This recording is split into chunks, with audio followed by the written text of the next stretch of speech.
잠언 24장 1절부터 22절까지 말씀입니다. 오늘 본문으로 지혜자의 잠언 30개가 다 끝납니다. 여러분들 뒤에 본문 해설 그 내용을 보면 19번째부터 24번째 말씀까지, 그리고 25번째부터 30번째 말씀까지 이렇게 구분이 되어 있죠. 1부터 30까지 진행되었던 지혜자의 잠언 30개가 이제 마무리가 되는 겁니다. 자, 그런데 제가 오늘 어찌 보면 이제 끊어서 볼 수 있겠지만 하나 눈에 들어오는 표현들이 좀 있었습니다. 그래서 제가 박스로 쳐놨는데 1절 한번 보실까요? 부러워하지 말며 무엇을요? 형통함을 부러워하지 말아라. 조금 더 확장해 볼까요? 악인의 형통함을 부러워하지 말며.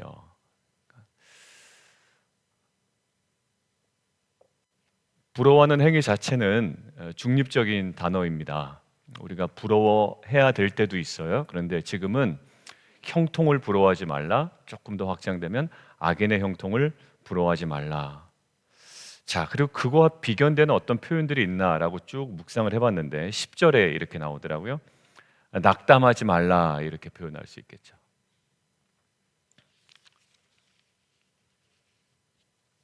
그리고 17절 한번 보시면 즐거워하지 말라, 그리고 기뻐하지 말라. 어떤 상황이나 상태에 대한 반응을 이야기하죠. 근데 그렇게 하지 말라라고 이야기하는 거예요. 부러워하지 말고, 낙담하지 말고, 즐거워하지 말고, 기뻐하지 말고. 19절 분을 품지 말고, 또 나오죠? 부러워하지 말고. 자, 어떤 상황이 있을 겁니다. 근데 그 상황이 되면 자연스럽게 그렇게 반응을 보일 여지가 있는 것들이에요. 형통함을 부러워할 수 있는 상황이고요, 환난 날에 낙심할 수 있는 상황이죠. 원수가 넘어질 때 즐거워한단 말입니다, 저희가. 그리고 그가 엎드러질 때에 마음에 기뻐할 수 있어요. 행악자들 때문에 우리가 분을 품을 수 있습니다. 품습니다, 사실. 그리고 악인의 형통함마저 사실 부러워할 때가 있죠. 근데 오늘 부러워하지 말며, 낙담하지 말고, 즐거워하지 말고, 기뻐하지 말고, 분을 품지 말고, 부러워하지 말라라는 어떤 공통된 상황에 대한 금지, 그것에 대한 올바른 반응을 우리에게 이야기하고 있는 것 같아요.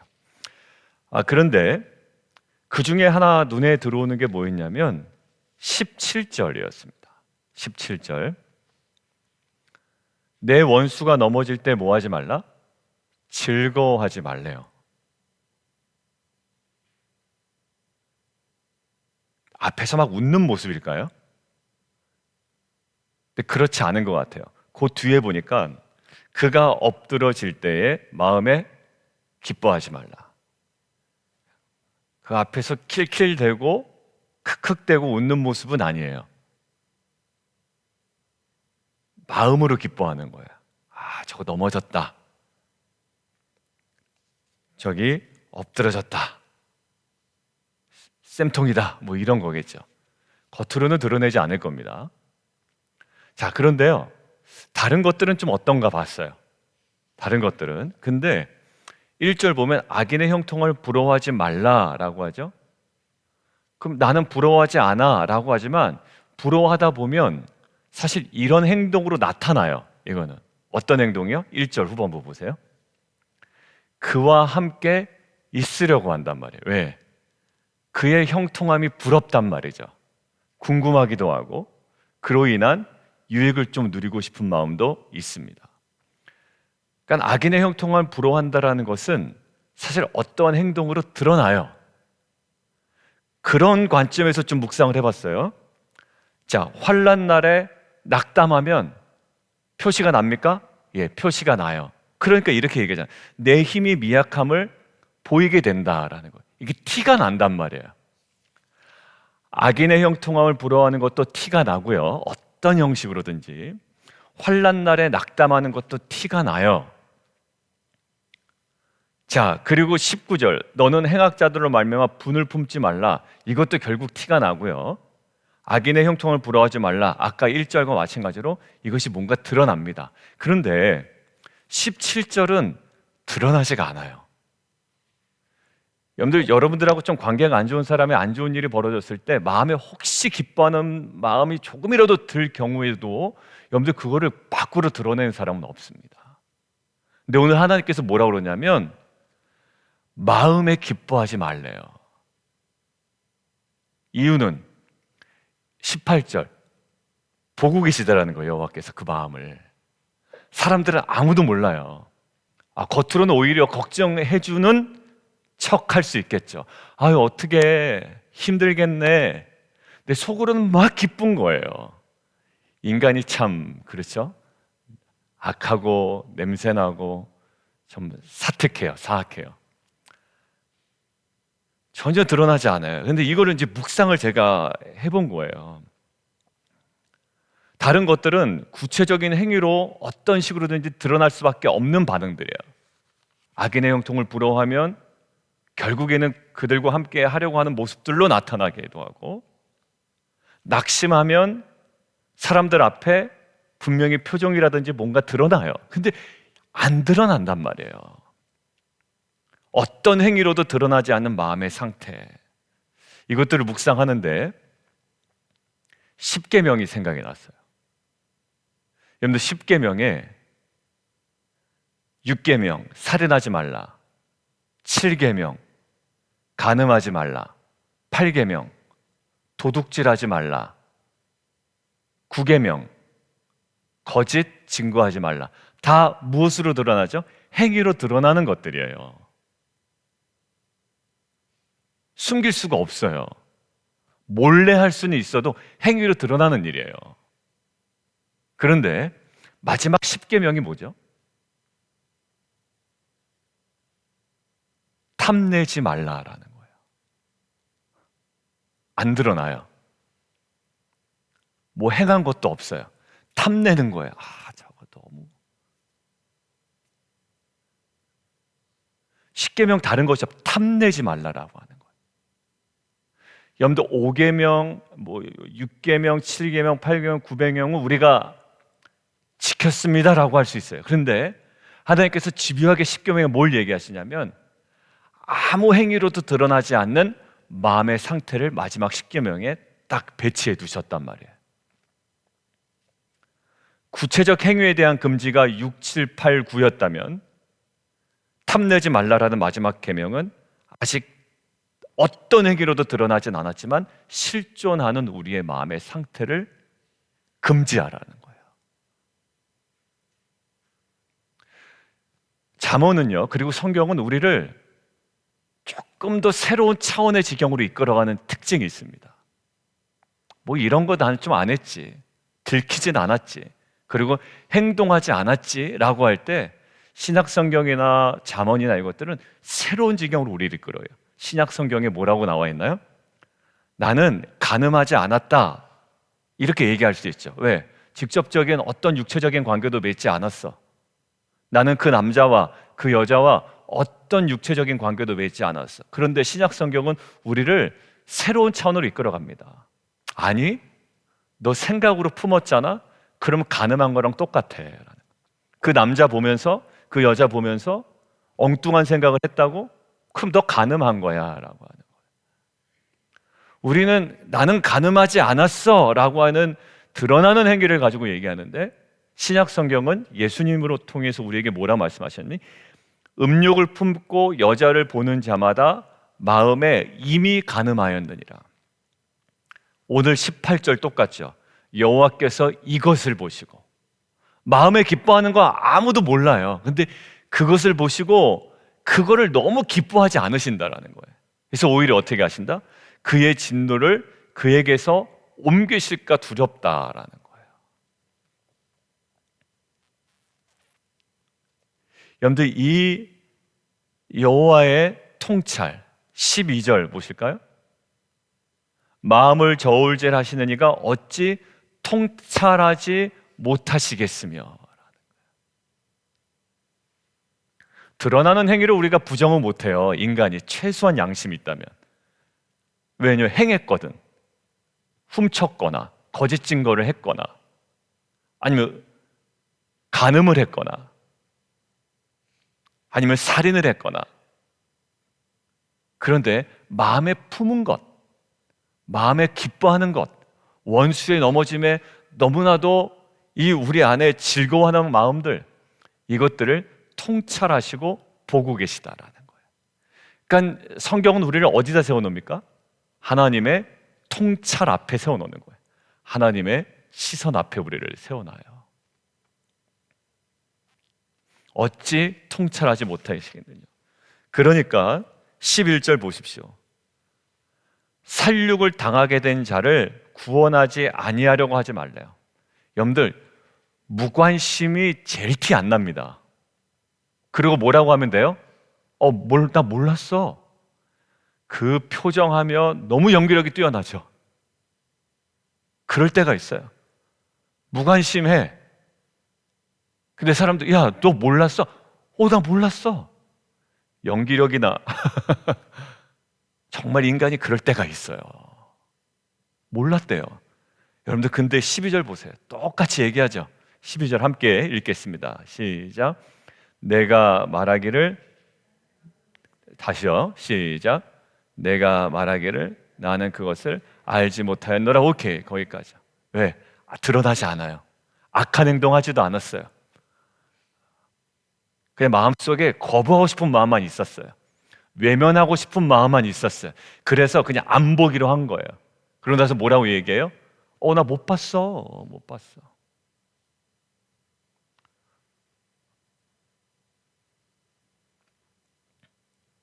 엄청 찔렸어요. 이거 보고.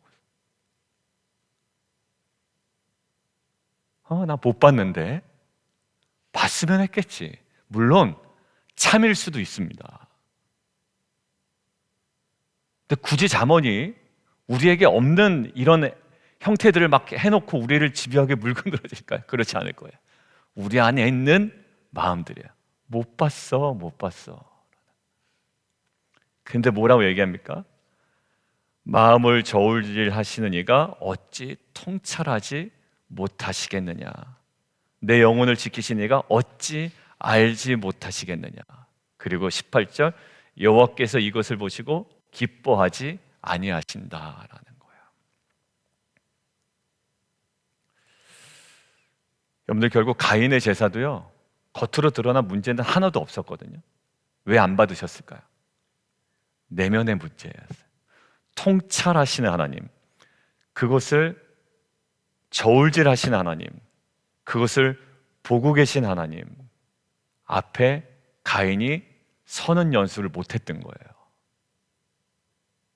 우리는 좋죠. 난 이것도 하고 저것도 하고, 이것도 안 하고 저것도 안 하고. 근데 가장 중요한 지점을 어디다 봅니까? 오늘 하나님께서 보고 계시는 그 마음의 지점을 보고 계신 거예요.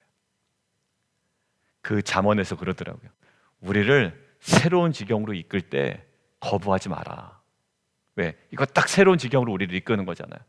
근데 싹 기분 나쁘는 거예요. 왜? 들켰거든. 그죠? 그런데 그때 우리가 한번 반응해 보는 거예요. 자, 첫 번째 기도 제목 뭘까요? 우리가 하나님의 통찰 앞에, 그리고 지금 뭡니까? 우리 서로 얘기할 거예요. 서로 얘기하면, 야, 원수 넘어질 때 좀 즐거워해도 돼 라고 서로 격려할 거예요. 야, 오늘은 좀 기뻐하자. 얼마나 우리를 괴롭혔니? 그 사람 넘어질 때 좀 그냥 우리가 우리가 얘기하는 건 뒷담화 아니야. 야, 우리가 하는 건 뒷담화 아니야. 괜찮아, 좀 기뻐해도 돼. 근데 아니에요. 그냥 하나님 기준과 통찰 앞에 서 있는 거예요. 하나님의 기준과 통찰 앞에 우리의 내면을 질서 있고 거룩하게 다스리게 하옵소서. 우리가 나갔으면 좋겠어요. 아니요, 우리가 하는 것도 뒷담화예요. 우리를 그렇게 괴롭히던 사람이 넘어지고 막 우리끼리 얘기할 때, 야, 그래도 그것도 뒷담화야. 노진주 목사 얘기하더라고요. 뒷담화가 대부분 하는 사람들의 특징이 한 인격에 대한 태도가 올바르지 못하다라는 거예요. 그 인격에 대한 태도가 근원적으로 잘못될 때 이게 잘 바뀌어지지 않는다라는 거예요. 자, 첫 번째 기도 제목이요, 하나님의 통찰 앞에 그리고 하나님의 기준 앞에 우리의 내면을 질서 있게 거룩하게 다스리게 하여 주옵소서. 오늘의 기도 제목으로 첫 번째 나아갔으면 좋겠습니다. 두 번째는요, 번째는 좀 다른 면을 하나 봤어요. 뭐냐면 10절이에요. 내가 만일 환난 날에 낙담하면, 그러니까 낙담하지 말란 얘기죠. 그럼 뭐라고요? 내 힘이 미약함을 보임이라. 사람이 그렇게 본다라는 얘기네요. 그죠? 하나님도 그렇게 보시겠지만, 그러니까 결국 어떤 행동을 촉구합니까? 사람 앞에 힘이 미약하지 않다라는 것을 보여줘야 돼라는 거예요. 자, 아까는 뭐였죠? 드러나지 않는 내면을 하나님께서 보신다라고 얘기했는데, 지금은 이것은 뭐냐면 오히려 너 안에 있는 것을 좀 드러내야 돼라는 거예요. 어디로? 사람 앞에라는 거예요. 좀 반대되는 모습이더라고요. 자, 그러면 제가 질문을 하나 써놨는데 여기 밑에다가 이거 연기 아닌가? 라는 생각이 들었어요.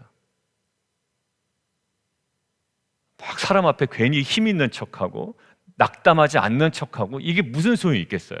마음은 다 상심해 있는데. 그러니까 이런 강요를 받는 신앙은 참 힘든 것 같아요.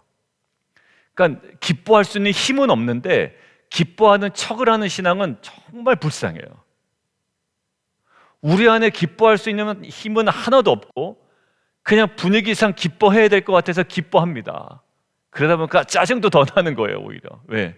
힘은 없는데 연기를 하려니까 얼마나 힘들겠어요. 적어놨어요. 연기 아닌가? 근데 하나 분명한 것은 우리에게 연기하라고 하는 건 아니겠죠, 성경이.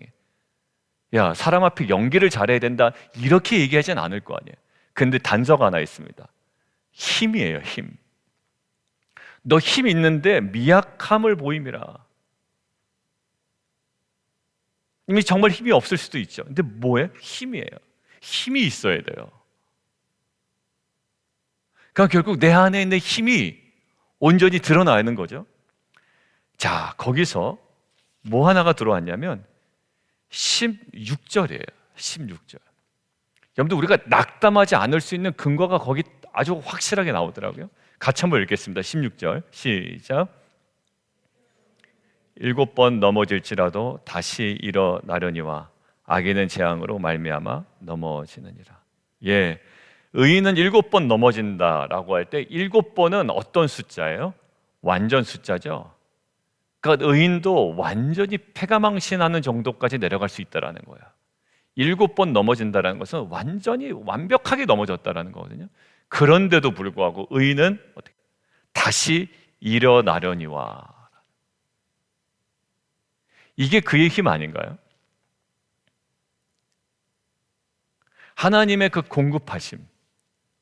악인은요, 재앙으로 말미암아 단번에 엎드러지는데요, 의인은 7번 아주 철저하게 무너지는 듯하게 보이더라도 결국에는 다시 일어난다라는 거예요.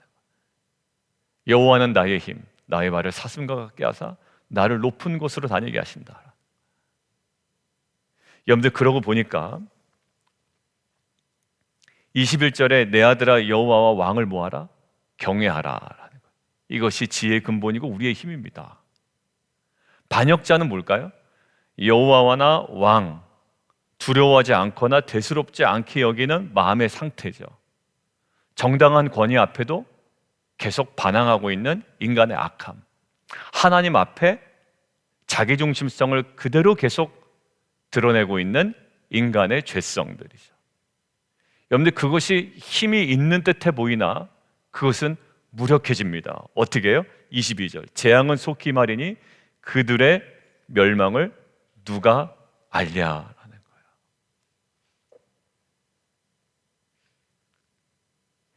여러분들 정말 그 힘이 있으면 7번 넘어지더라도 철저하게 넘어져도 하나님께서 다시 일으키실 거라는 하나님에 대한 경외감과 그것으로 인한 우리의 힘이 분명히 힘들어요. 낙심하게 될 거예요. 상황이. 그런 상황이 우리 가운데 있습니다. 그런데 그 안에도 미약함을 보이지 않는, 낙담하지 않을 수 있는 모습. 그러니까 성경은 우리에게 연기하라는 게 아니라 그 힘이 누구에게? 너희에게 있다라는 거예요. 근데 그 힘이라는 단어가 오늘 본문에 다시 나오더라고요. 힘 묵상하고 있는데 힘이 있습니다. 자, 5절 한번 읽어볼까요? 5절 시작. 지혜 있는 자는 뭐하다? 강하다. 그리고 지식 있는 자는 뭐하다? 힘을 더한다라는 거예요. 여러분들 힘이 어디 있습니까? 지혜와 지식이에요. 근데 지혜와 지식의 잠언에서 뭐라 그러죠? 여호와를 경외하는 거래요. 그리고 아까 있었죠. 여호와를 경외하고 반역자 더불어 사귀지 말라라는 거예요. 연결이 되는 거예요. 여호와를 경외하는 것이 지혜의 근본이고 지혜와 지식이 우리에게 뭐가 된다? 힘이 된다. 낙담하지 말라. 너 힘이 미약함을 오히려 보일 것 같다라는 거예요. 연계하라는 것이 아니라 그들 내면에 뭐가 있어야 되는, 그 지혜, 지식으로 인한 하나님 경외함으로 인한 그 힘이 있어야 되죠.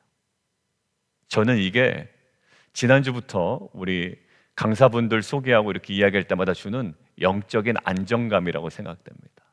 말씀에 깊이 들어갈 때 말씀의 그 통찰에서 오는 그 깊이와 이 안정감이 저와 여러분에게 있기를 원해요. 불안하지 않다. 어려울 텐데도 낙심하지 않네, 저 사람. 여러분들 진지한 것과 얼굴의 표정이 절망스러운 것과는 전혀 다릅니다. 진지함은 참 보기 좋은데요, 낙심은 사실 불안하단 말이에요. 한 끗 차이입니다. 그런데 그게 표정의 한 끗 차이가 아니라 내면의 문제예요. 볼까요? 3절과 4절에 거기에 핵심을 담고 있어요. 집은 눈에 보이는 거죠. 집을 뭐라고 지금 비유할까요? 이 본문은 인생을 비유하는 거예요. 가시적인 집입니다. 그런데 집이 건축되는 것은 돈으로 세워지는 게 아니고 자재로 세워지는 것이 아니라 무엇이를? 지혜로 말미암아 세워지고 명철로 말미암아 견고해지고, 방들은 지식으로 말미암아 귀하고 아름다운 보배로 채우게 된다. 건축되고 견고하게 되고 채워진다. 다 수동태입니다. 뭐가 힘입니까? 나의 노동이 아니라 지혜, 명철, 지식이에요.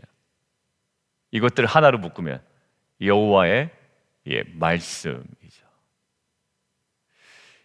세워지고 견고하게 되고 그리고 정말 풍성하게 채워지는 것, 어디서 보게 됩니까? 창세기 1장에 있는 하나님의 천지 창조에서 나타납니다. 하나님이 말씀하시니 천지가 질서 있게 세워집니다. 그리고 하나님께서 말씀하시니 질서 있게 세워진 공간에 하나님의 놀라운 채우심이 있습니다. 여러분들, 어디 있는 자가 질서 있는 자며 어디에 머무는 자가 견고해지는 자며 어디에 있는 자가 풍성하고 안정감 있는 자가 될까요? 저는 말씀에 피상적인 묵상이 아니라 거기에 깊이 들어가는 겁니다. 이것이 강하고 힘을 더하고 결국 전략으로 싸우고 승리는 지략에 많다. 7절 계속 이어져. 지혜는 너무 높아서요, 미련한 자가 미치지 못할 정도입니다. 미련한 자 성문에서 입을 열지 못하게 하라고 이야기합니다. 왜? 그 미련한 자의 입술과 지혜는 비교가 안 되는 차원이기 때문에 그래요. 뭐가 힘입니까? 여호와의 말씀이에요.